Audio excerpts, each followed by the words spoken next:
Three things you should never say to any bereaved person, regardless of how long it's been since they've lost their loved one. Number one, you cry too much. There is no such thing as crying too much, especially after the death of a loved one. Everybody has to release their grief in different ways. Sometimes it's sadness, sometimes it's anger, sometimes it's isolation, sometimes it's just talking about it. Unless that person is doing something to hurt themselves or others, there is no wrong way to show their grief and let it out. Number two, you should be better by now. Again, grief doesn't have a timeline. What takes some people 3 months might take other people 3 years. Grief comes in waves. You might be fine one day and not so fine the next.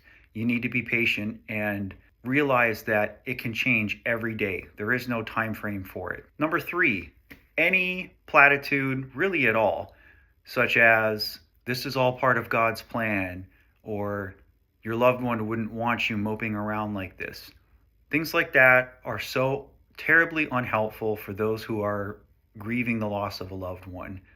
Not only do they have to try and process the person's death and loss, but now you're going to make them question possibly their religion, their identity, even existentialism. Saying stuff like that doesn't help. It's not part of some grand creator's plan. Bad things just happen to good people, often the best people in my experience. Even though you probably mean well when you say things like that, they do not help bereaved people.